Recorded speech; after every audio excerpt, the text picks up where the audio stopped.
Aleluia. Apocalipse capítulo 6. Vamos abrir a Bíblia. Apocalipse 6, verso 15 ao 17. Eu louvo a Deus por mais uma vez ter a oportunidade de pregar no culto das irmãs. Deus abençoe, irmã Shirley. Eu sempre falo que tenho uma dívida de gratidão com as irmãs do ciclo de oração. Uma dívida histórica. Desde quando eu comecei a pregar, eu sempre preguei muito mais em culto de irmãs, embora fosse pré-adolescente, adolescente, eu sempre fui adotado pelo círculo de oração. E olha, bem-aventurado é quando você é adotado por uma irmã, ela ora por você mesmo. Os seus amigos podem até te curtir lá no Facebook, no Instagram, mas quando você é adotado por uma mulher de oração, a sua vida ela vai. Eu te convido a procurar muito mais uma intercessora do que uma curtida. É um conselho que eu te dou. Eu fui adotado pelas irmãs. Nas igrejas que congreguei, cheguei a pregar em vários congressos de ciclo de oração, sendo da igreja local. Isso para mim sempre foi um privilégio. Eu louvo a Deus, eu tenho uma dívida histórica com as irmãs. Apocalipse capítulo 6. Eu quero pregar hoje sobre o fim da história. Diz assim: os reis da terra, os grandes, os comandantes, os ricos, os poderosos e todo escravo e todo livre se esconderam nas cavernas e nos penhascos dos montes. E disseram aos montes e aos rochedos: cai sobre nós e escondei-nos da face daquele que se assenta no trono e da ira do Cordeiro. Porque chegou o grande dia da ira deles. E quem pode se suster? Pode se assentar. Quando Deus colocou essa palavra no meu coração, eu relutei. Porque cada um tem a sua veia de mensagem, né? A minha veia sempre foi voltada mais para despertamento, para avivamento, para chamado, para dons espirituais. É a minha raia. Mas o livro do Apocalipse, ele é lindo, embora muita gente tenha receio de ler o livro de Apocalipse, não sei se até hoje. Mas eu me lembro que quando eu aceitei a Jesus, para mim ler o Apocalipse foi um desafio, porque o Apocalipse apresenta figuras de besta, de dragão, apresenta fatos assim que você fica assustado, atemorizado. E o tempo vai passando, você vai descobrindo que João ele usava do conhecido para revelar o desconhecido, que era o futuro. Todos os símbolos do Apocalipse estão no contexto de João. Não é a minha ideia hoje pregar sobre o Apocalipse, mas tudo que está no Apocalipse era contexto do apóstolo João. Era tudo que ele conhecia. Então ele trazia o conhecido para revelar o desconhecido. Imaginem vocês, eu estou partindo do pressuposto que Jesus vai voltar nesse milênio. Eu creio que Jesus voltará nesse milênio. Aí, nos próximos anos, ainda durante os anos 2000 aqui que nós estamos, eu creio que ele vai voltar neste tempo. Paulo também cria nisso, que Jesus voltaria no tempo dele. Tanto é que ele dizia assim, nós, os que estivermos vivos, seremos transformados. Ele esperava no tempo dele, Jesus voltar. E Jesus não veio no tempo dele. Eu não sei se Jesus virá no nosso tempo, mas eu espero que Jesus ele volte no nosso tempo. Mas imaginem vocês um homem do século 100, enxergando o mundo apocalíptico 2000 anos à sua frente. Quando ele fala, eu vi as estrelas caindo do céu. Você fala, meu Deus, uma estrela caindo do céu. Você já viu um míssil caindo do céu? O que parece com isso? Parece uma estrela caindo do céu. Mas João, ele não sabia como falar sobre um míssil, porque na época dele não existia isso. Então ele sempre trabalhou no que ele conhecia para revelar o que ele desconhecia, o que vinha para o futuro e o que aguarda o futuro. E aqui nós lemos quando vai começar a abrir os selos. Os selos vai começar a desencadear as trombetas e os cálices da ira de Deus. Selos, trombetas, cálices da ira de Deus. E aqui nós vamos ver uma figura diferente daquela que nós conhecemos. A Bíblia vai dizer que os homens vão dizer assim: olha, caiam sobre os nossos montes, caiam sobre os nossos rochedos, porque chegou o grande dia da ira do Cordeiro. Esse dia vai chegar. Eu sei que é um assunto politicamente incorreto pregar, porque hoje em dia quase não se prega sobre arrebatamento, quase não se prega sobre santidade, quase não se prega sobre juízo, quase não se prega sobre condenação eterna, mas haverá condenação eterna, e vai começar aqui. Um dia, todos os homens, grandes ou pequenos, irão experimentar o cálice da ira do Cordeiro. Mas esse Cordeiro aqui parece muito diferente do Cordeiro do Novo Testamento, quando ele veio em figura humana. Era o Cordeiro de Deus que tira o pecado do mundo, manso, que não abriu a sua boca. Os seus tosqueadores vieram, mas ele não disse uma palavra sequer, ele não abriu a sua boca. O Cordeiro que abraçava a todos, o Cordeiro que amava a todos. Mas a Bíblia vai dizer aqui no Apocalipse que um dia vai chegar o dia da ira do Cordeiro. Vai chegar o dia da ira do Cordeiro. E eu espero que eu e você não esteja presente na terra nesse dia, porque grande será o pavor das nações. Grande será o pavor daqueles que desconsideraram a pregação do Evangelho.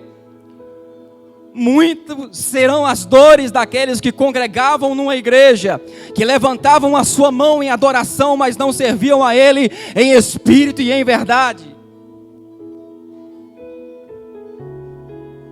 Vai ser um sofrimento terrível para aqueles que não viveram a sua vida santa, agradável a Deus. Experimentar esse dia, o dia da ira do Cordeiro.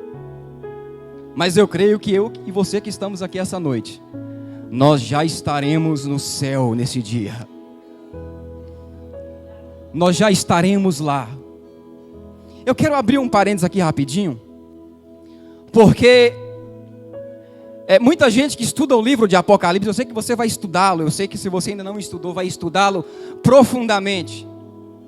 Há muitas pessoas que dizem assim: olha, o arrebatamento não vai vir agora, porque Jesus disse: este evangelho do reino será pregado em todas as nações, então virá o fim. E muita gente fala: pastor, mas há muita gente que não ouviu a palavra, há muita gente que não ouviu o evangelho, então Jesus não está voltando ainda. Essa é a defesa de quem é pós-tribulacionista. Ok? Deixa eu falar alguns termos técnicos aqui, pode ser?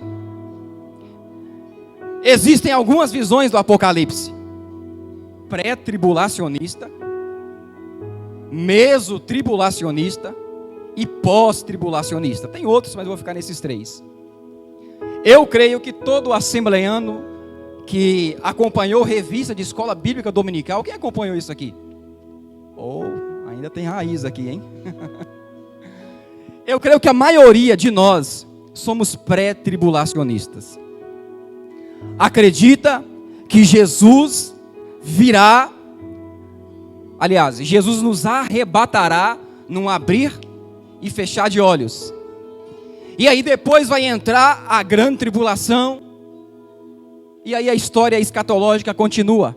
Os pré-tribulacionistas acreditam que a igreja será arrebatada antes do começo da grande tribulação. Eu também creio. Existem os mesotribulacionistas. Meso é uma palavra estranha, mas é só você lembrar de Mesopotâmia. Meso, meio, Potânia, rios. Uma região entre dois rios. A Mesopotâmia está entre o rio Tigres e o rio Eufrates. Por isso se chama Mesopotâmia. Então os mesotribulacionistas pensam que Jesus vai voltar no meio da tribulação. E tem os pós-tribulacionistas, que pensam que a igreja vai passar pela grande tribulação, e no final da grande tribulação, Jesus virá para buscar a sua igreja junto com Israel.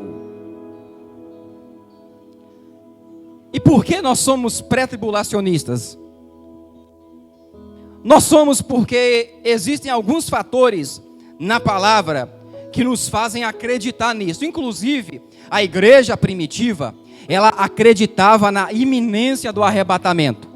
A igreja, pós morte e ressurreição de Jesus, acreditava que Jesus ia vir. Estava todo mundo nessa expectativa. Estava todo mundo esperando Jesus. Por isso, havia também uma dedicação extraordinária na pregação do Evangelho, no avanço do Evangelho, em vender as suas propriedades e depositar os pés dos apóstolos. Se Jesus ia vir rápido, eu não precisava ter nada, eu podia me desfazer de tudo. A igreja estava com essa chama acesa. Para eles, Jesus ia voltar a qualquer momento, como num abrir e fechar de olhos, como em um ladrão que vem para roubar uma casa e não avisa. Eles estavam aguardando Jesus a todo e qualquer momento. É por isso que eles eram uma igreja tão avivada, porque eles esperavam ansiosamente, apaixonadamente, esperavam Jesus desesperadamente. Quem não tem a salvação fundamentada em seu coração, irmãos, ele perde a sua motivação na vida cristã. Quem não tem o arrebatamento fundamentado em seu coração, ele não vive uma vida cristã intensa, porque na verdade, ele fala da boca para fora, mas do seu coração para dentro, ele não acredita que Jesus vai vir buscar a sua igreja. Ele gosta do contexto religioso, ele gosta de cantar os hinos da igreja, ele gosta da comunhão da igreja, ele gosta da unidade da igreja, mas no fundo, ele não acredita mais no arrebatamento. Quem aqui acredita ainda?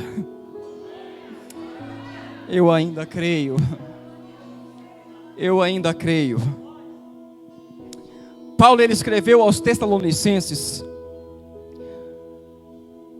no capítulo 1, do verso 9 e 10, no capítulo 5 também ele escreveu que a igreja, ela não é destinada à ira de Deus.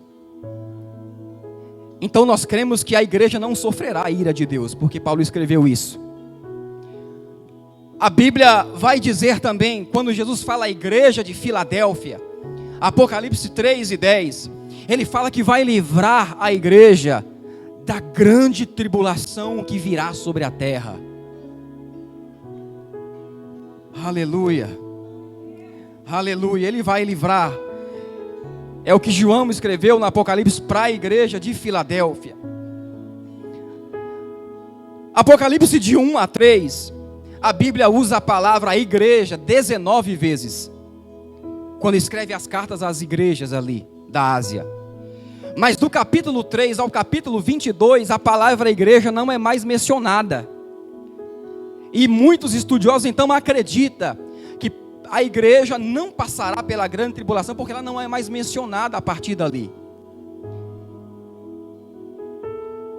O pré-tribulacionismo também acredita em algo distinto para a igreja e para Israel. A igreja vai ser arrebatada e Deus vai tratar com Israel, com o remanescente, aquela história toda escatológica, que se você ainda não estudou, te convido a estudar a palavra, e não só ser um leitor da palavra. Se você lê muita coisa você não entende, mas se você estudar, se alguém for o seu tutor espiritual, se você pegar uma linha de estudo séria, a palavra de Deus vai te edificar muito. A leitura é importante, mas o estudo é fundamental. Então, aqueles que creem que Jesus vai arrebatar a sua igreja e vai tratar com Israel depois, aqueles que acreditam que a igreja não passará pela ira de Deus, aqueles que acreditam como a igreja primitiva acreditava, que Jesus vai voltar a qualquer momento, a qualquer instante, são os pré-tribulacionistas. Você é pré-tribulacionista ou pós? Quem é pré? Levanta a mão. Maioria. Quem é pós? Existe alguém pós? Não é heresia não, irmão. Calma, que não é heresia não. Existem muitos fatos que têm uma defesa do pós-tribulacionismo. Eu conversava com vários irmãos que são pós-tribulacionistas e acreditam que a igreja vai passar pela grande tribulação. Há fatos também que dão uma sustentação a essa ideia, até pela cronologia, por alguns outros versículos. Não há problema nenhum nisso. Mas eu creio que Jesus vai voltar antes que a tribulação se instaure na terra. O que eu quero elucidar aqui essa noite é que vai chegar o dia que Jesus ele não virá como o cordeiro para salvar. Ele será o cordeiro que vai julgar. E ele já havia revelado isso no Evangelho. João do capítulo 3 ao capítulo 5, Jesus fala assim: olha, o Pai não julga ninguém, mas deu esse poder para o Filho. João 5, verso 22 a seguir. Ele não julga ninguém, o Pai não julga ninguém, Ele deu o poder de julgar para o Filho. Então naquele grande dia, que nós lemos aqui Apocalipse 6, o mundo vai começar a sofrer o dano das suas escolhas.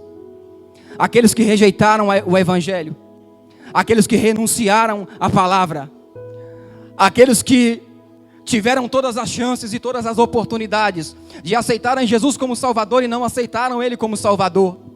Aqueles que foram inundados pela graça, pelo amor de Deus, que foram abraçados pela igreja, que foram socorridos em algum momento, mas desprezaram a Deus em todo o tempo. Entendam que Deus é amor, mas o amor não é Deus. Já dizia Charles Spurgeon: Deus é amor, mas o amor não é Deus. Deus ele ama e Ele vai dar todas as oportunidades para você. Deus ele ama e Ele vai buscar salvar a todos até o final. Pedro escreveu na sua segunda epístola, no capítulo 3 do versículo 9: a vinda do Senhor, ela não é tardia, antes Ele é longânimo, esperando que os homens se arrependam. Deus, o Deus amoroso, é longânimo. Ele anda esperando a decisão de quem está com a sua vida desalinhada para voltar e arrebatar o seu povo. Ele anda esperando aquele narcotraficante ouvir a palavra do Evangelho e se voltar ao Evangelho. Ele espera que o religioso mude as suas práticas e seja convertido de todo o seu coração. Esse é o Deus amoroso que nós servimos. É o Deus de amor, mas o amor não é Deus. O amor não é Deus. Outro dia alguém me disse: eu não creio que Deus vai lançar pessoas no inferno, porque Deus é amor. Eu disse: Deus é amor, mas o amor não é Deus. O amor tem se tornado um Deus na boca de muita gente, desprezando o conteúdo integral da palavra. Ei, irmãos, a Bíblia não é um livro para você selecionar versículo. A Bíblia não é um livro para você selecionar texto. A Bíblia não é um livro para você escolher as suas ideologias e aplicar nos versículos que você gosta. A Bíblia é um conteúdo completo. As profecias têm conexões. Jesus vai salvar e vai condenar, sim. Vai haver os salvos e vai haver os não salvos. A decisão é de cada um. Haverá pessoas nas bodas do Cordeiro, e haverá pessoas passando pela ira do Cordeiro.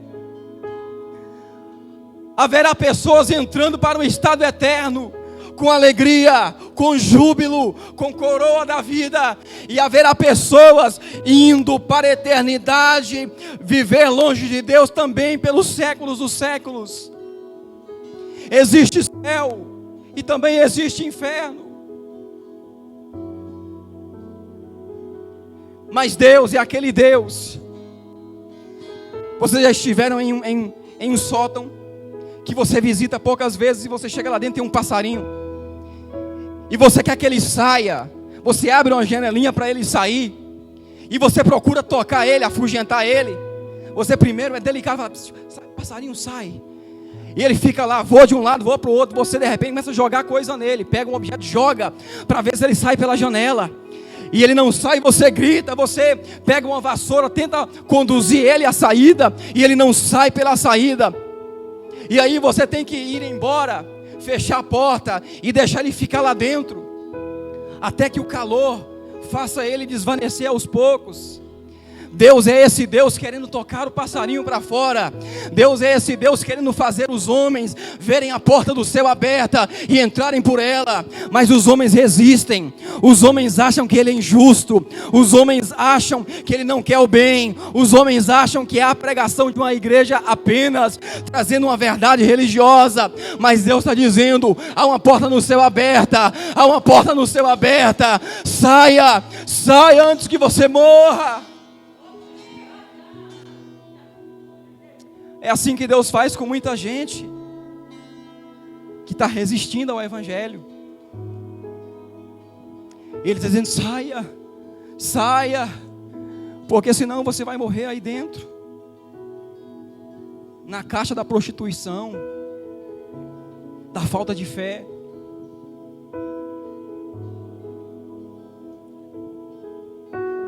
Deus tem procurado de todas as formas e várias maneiras conduzir o homem para o caminho que leva para o céu. Deus tem nos dado todas as oportunidades diariamente. Todos os dias, quando o ser humano acorda, ele tem a possibilidade de escrever o seu futuro. Todo dia, quando nós abrimos os nossos olhos, se nós pecamos no dia anterior, a gente pode acordar e dizer, Deus, eu vou viver diferente hoje. Você pode escrever o seu futuro todo dia que você acorda. Todo dia que você acorda, você pode escrever o seu futuro. E o nosso futuro, como Paulo dizia, a nossa pátria está no céu. A nossa pátria está no céu. Eu não sei se a salvação está fundamentada dentro de você. Eu não sei se o céu está fundamentado dentro de você, ou se você apenas já se acostumou com a questão da igreja. A igreja é muito boa, estar na comunhão da igreja é muito boa, mas o que Deus tem para nós é muito além do que a comunhão de uma igreja. Deus tem o céu para nossa herança. Nós vamos morar no céu, nós vamos reinar com Cristo, nós vamos viver num ambiente em que Deus fala que Ele vai limpar dos nossos olhos toda lágrima. Não vai haver dor, não vai haver pranto, não vai haver nada. Talvez quem nunca sofreu tenha dificuldade de pensar no céu. E toda vez que eu sofro, penso eu com os meus botões, que Deus está fundamentando a realidade da eternidade cada vez mais dentro de mim. Cada vez que eu tenho algum sofrimento, eu espero que Jesus volte mais rápido. Eu sei que Ele vai voltar. Eu sei que Ele vai voltar. A minha primeira pregação foi em 2 Pedro 3:9, sobre arrebatamento, sobre salvação, porque era tudo que eu ouvia. Como eu ouvia mensagens sobre arrebatamento, gente. Eu ouvia a mensagem de arrebatamento pelo menos 3 vezes ao mês, era garantido. Eu ouvia que Jesus ia voltar. E já no meu primeiro mês de conversão, eu já estava desesperado, pensando que Jesus podia voltar a qualquer momento. Eu me lembro um dia lá em casa, a minha mãe aceitou Jesus, meu padrasto também aceitou Jesus, depois que eu aceitei. E eu estava orando e pedindo a Deus perdão por falhas que eu havia cometido. E assim, rapidamente, os meus pais saíram. E quando eu saí para fora, eu falei, meu Deus, eu fiquei. Jesus, eu fiquei. Ninguém nunca passou por isso? Será que foi só eu que já passei por uma situação dessa? Eu falei, eu fiquei. Falei, sei, foi por causa daquele pecado. Comecei a desenterrar os meus pecados tudo. Até os que eu não cometi. E já comecei a pensar no anticristo, a marca da besta. Já comecei a pensar em como é que eu ia fugir daquilo ali. Coisa de menino. Já fiquei dizendo, não vou dar minha testa, não vou dar minha mão para a besta. Não vou. Eu não sei se vocês já viram um judeu orar, mas o judeu ele ora com tefilim. Êxodo capítulo 20, se eu não me engano. Se eu falar errado, depois eu passo para vocês. O judeu, ele costuma orar com tefilim. É enrolado na mão, direita ou esquerda, não tem regra para isso. E na testa, uma caixinha preta na testa. Enrolado na mão e na testa. Dizendo somente, nessa caixinha tem um papelzinho dentro escrito: somente o Senhor, nosso Deus, é digno de adoração. Somente a Ele servimos. E o judeu fica com esse tefilim enrolado na mão direita e na testa. É por isso que João fala que a marca da besta será na testa ou na mão, porque o anticristo será uma paródia de Deus. Ele vai querer imitar Deus em tudo. Então não fique com essa ideia de que a marca da besta é na mão ou da testa, porque isso pode ser muito bem uma figura de linguagem, porque o judeu, ele ora com isso. Ele ora com esse tefilim na testa e na mão, enrolada, com a lei de Deus enrolada. Então o anticristo, ele vai querer imitar tudo que é Deus. E eu fiquei pensando, será que Jesus voltou e eu fiquei? Será que ficou e eu fiquei? Porque a eternidade já estava fundamentada dentro de mim.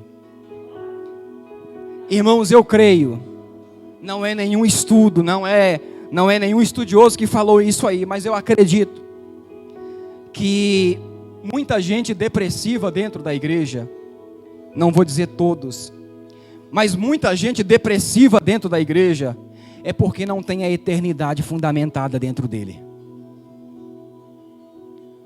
Porque quando nós temos a eternidade fundamentada dentro de nós, não é para todos os casos, não deturpe a minha palavra.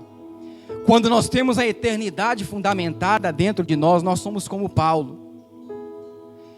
Ele vai dizer assim, olha, as aflições desta vida não são para ser comparadas com a glória que em nós há de ser revelada.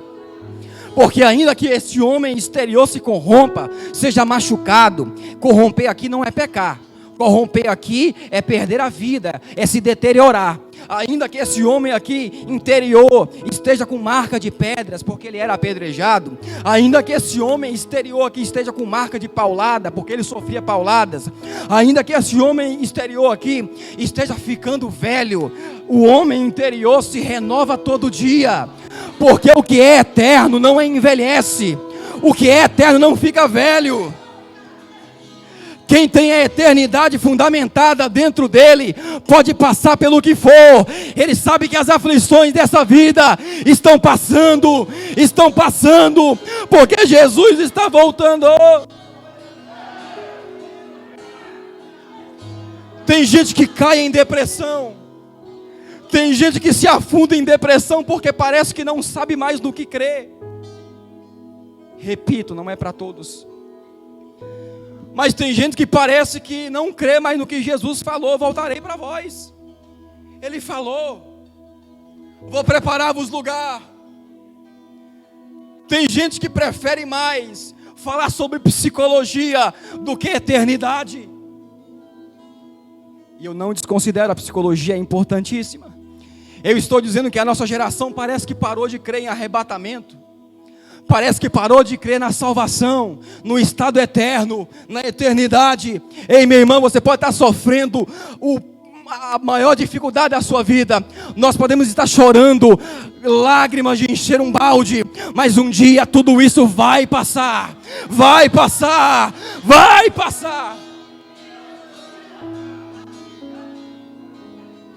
Porque nós estaremos juntos do Cordeiro, nas bodas do Cordeiro.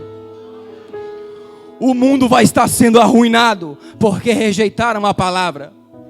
O mundo estará sofrendo juízo, porque desprezou a palavra, desprezou o amor, desprezou a graça.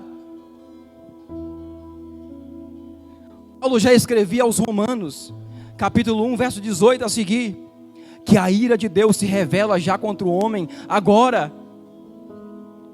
Você quer ver a ira de Deus se revelar contra os homens? É quando Deus fala que há certas pessoas que Deus já os entregou. Deus já os entregou aos seus pensamentos. Deus já os entregou às suas concupiscências. A ira de Deus já se manifestou contra as pessoas que são conhecedores profundos da palavra de Deus. Há pessoas que são teólogos, arqueólogos, antropólogos, são pessoas que já serviram a Deus em uma igreja, que já foram batizados no Espírito Santo, que já provaram as delícias do mundo espiritual, e eles simplesmente blasfemam contra o Espírito Santo, rejeitando toda a palavra, desprezando toda a palavra, e eles não só fazem e não só praticam o que é pecado, eles são influenciadores dessa geração, para praticar todo tipo de torpeza, todo tipo de pecado, todo tipo de iniquidade contra Deus. E a Bíblia fala que Deus entrega essas pessoas aos seus próprios pensamentos. Então, se Deus te corrige, dê muita glória a Ele, porque Ele não te entregou. Ele está vendo que em você há alguém batalhando pela sua fé diariamente. Ele vê aí alguém batalhando pela sua fé diariamente. Tem as suas dificuldades, mas está batalhando pela sua fé, porque quer entrar na morada eterna. Mas sabe de uma coisa? Como eu sou pré-tribulacionista, há uma coisa maravilhosa para nós, para quem é, até para quem não é, há uma coisa maravilhosa. Quando você pega o Apocalipse, vejam que ele é o último livro da Bíblia, e Deus deixou para o último livro da Bíblia o final da história. Parece uma coisa que não tem nem graça, né? Há algumas séries que você assiste. Eu assisto séries, tá? Deixa eu confessar aqui. Não sou esse poço de santidade aí não. Vai tirando essas ideias. Às vezes você assiste uma série e você fica louco para saber o final. E aí tem 6 meses de pausa. Você fala, nossa, mas será que vai morrer aquele cara? Será que vai voltar para a série? Como é que vai acabar? Mas Deus já nos revelou o final da história. Aqui está o final da história. Deus já revelou o final da história para a igreja. Se você estiver com Ele, você é salvo. Se você não estiver com Ele, você não é salvo. É simples. E sabe de uma coisa? Eu quero falar por nós aqui. Eu quero falar por nós essa noite. Nós somos salvos. Se o arrebatamento for agora, ou daqui a um dia, uma semana, não sei, eu quero falar por nós. Nós somos salvos. Ah, que arrogância. Não, que é isso, pelo amor de Deus. Deus já me deu o final da história. Deus já me deu os métodos. Eu só não sou salvo se eu não quiser. Sabe por que nós somos salvos? Sabe por que nós não vamos passar pelos juízos que o mundo vai enfrentar? Porque, primeiro, nós cremos. Só crer, a Bíblia fala que é só crer. Só crer. Quem crer será salvo. Quem crer será salvo. E isso é graça. Veja o ladrão na cruz. Não evangelizou ninguém. Não fez campanha de oração. Não limpou a igreja. Não fez nada na obra de Deus. Não sei como é que será o galardão desse homem. Acho que não vai ter galardão. Mas foi salvo. Porque creu. Já ouviu aqueles testemunhos? O cara passa uma vida inteira desgraçada. Aí está na cama, o pastor falou aqui ontem, está na cama, o cara fica o cara mais santo do mundo. A gente prega Jesus para ele, e ele aceita Jesus sem nunca ter feito nada na obra de Deus. É graça, ele creu, ele está salvo. Ele creu em Jesus como Salvador. A gente falou sobre a redenção. Jesus morreu para te salvar. Você quer aceitar Jesus como seu Salvador? Eu quero. Salvo. Graça sobre graça. Nós somos salvos porque nós cremos. Sabe por que nós somos salvos? Porque nós nascemos de novo. Assim quem está em Cristo, nova criatura é. As coisas velhas se passaram, tudo se fez novo. Pastor, eu nasci de novo, mas eu ainda peco. Como é que fica isso aí? Sabe qual é a diferença entre nascer de novo e de vez em quando pecar ainda? É que o pecado seu não é mais uma rotina, é um acidente. Se o pecado for uma rotina, é um problema, porque sinaliza que você não nasceu de novo. Aquele que rouba, não roube mais. Aquele que adulterava, não adultere mais. Aquele que praticava alguma coisa que desagradava a Deus, não vai praticar mais, porque nasceu de novo. O pecado não é mais a sua rotina. O pecado não é uma constante na sua vida. Mas às vezes, a inclinação da carne, ela nos faz a ter umas falhas, que a gente precisa voltar para o altar e pedir perdão.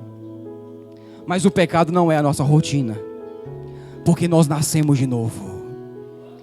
Nós nascemos de novo.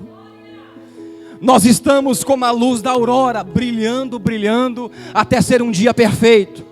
Ainda não somos perfeitos, mas estamos caminhando para a perfeição. Ainda não somos totalmente santos, mas um dia seremos santos como Ele é santo. Estamos caminhando para isso. Estamos caminhando para isso. Somos salvos porque temos o Espírito Santo. Olhe para alguém que tem o Espírito Santo e olha para ele. Olhe para ela. Tem o Espírito Santo. Você tem o Espírito Santo. Você tem o Espírito Santo de Deus na sua vida. Paulo escreve em 2 Coríntios capítulo 3 que nós somos cartas vivas. Cartas escritas pelo Espírito. E o escritor aos Hebreus, que eu suspeito que é Paulo, ninguém afirma, no capítulo 8, ele fala que Deus nesta aliança, não escreveu a sua lei em tábuas de pedra, mas escreveu em nosso coração. Pegou a conexão aí? Quando o Espírito Santo vem sobre aquele que nasceu de novo, Ele escreve no seu coração a lei de Deus. É por isso que você é uma carta de Jesus. É porque o Espírito Santo escreveu dentro de você os estatutos, as leis, o que fazer, o que não fazer. Há muitas pessoas que já me disseram: pastor, quando eu entrei na igreja, ninguém me doutrinou, ninguém me disciplinou com alguns meses, mas quando eu ia fazer uma coisa que era pecado, o Espírito Santo me falava antes: não faça. Não conhecia a Bíblia, não conhecia a doutrina, não conhecia a profundidade da palavra, mas já tinha o Espírito Santo dizendo o que fazer. Já tinha escrito no seu coração a lei de Deus em uma nova aliança. Você é salvo porque você tem o Espírito Santo dentro de você, te guiando por dentro. Quando você falha, Ele fala: filho, volta. Aleluia. Esse mesmo Espírito, a Bíblia fala em Efésios no capítulo 5, que é o selo da nossa salvação, é o penhor da nossa herança. Uma carta para chegar ao seu destino tem que ter um selo. O selo da minha salvação e da sua é o Espírito Santo habitando em nós. Ele está dizendo para você: eu estou em você, então você vai chegar, você vai chegar, você vai chegar. Ele não é só o selo, ele é o penhor. O penhor é a garantia. É a garantia. Não é só o selo, é o penhor, é a garantia. É como se o Espírito Santo estiver dizendo: Deus, eu garanto que ele vai para o céu. Deus, eu garanto que ele vai para o céu. Quem sabe você está tendo dificuldade de servir a Deus. Você está batalhando pela sua fé. Tem sido uma batalha lidar com o mundanismo, porque quem está no mundo não pode agradar a Deus. Se tem alguém aqui com alguma prática mundana, algum comportamento que não é condizente com a palavra, tome muito cuidado, porque você pode errar o caminho para o céu e passar pelos juízos de Deus. Mas hoje é noite de arrependimento para quem está assim. Hoje é noite de arrependimento para quem está assim. O Espírito Santo está dizendo para você: filho, eu sou o seu penhor. Eu sou a garantia de que você vai para o céu. Porque se fosse por você mesmo, você não iria. Mas como eu estou em você, eu estou te guiando por dentro, eu te selei, e eu ainda estou garantindo que você será salvo. Você não vai passar pela ira do Cordeiro. Mas quem não ouvir essa palavra, vai passar pelo dano dos juízos de Deus sobre a terra. Mas eu creio que não é o nosso caso. Nós somos salvos. Somos salvos. E a salvação disponível essa noite para quem necessita de arrependimento. Charles Spurgeon dizia uma frase interessantíssima, eu amo essa frase. Que o pecado e o inferno estão casados, até que o arrependimento anuncie o divórcio. Nós nos arrependemos de quem nós éramos. E agora nós podemos dizer, eu já estou crucificado com Cristo. E não vivo mais eu, mas Cristo vive em mim.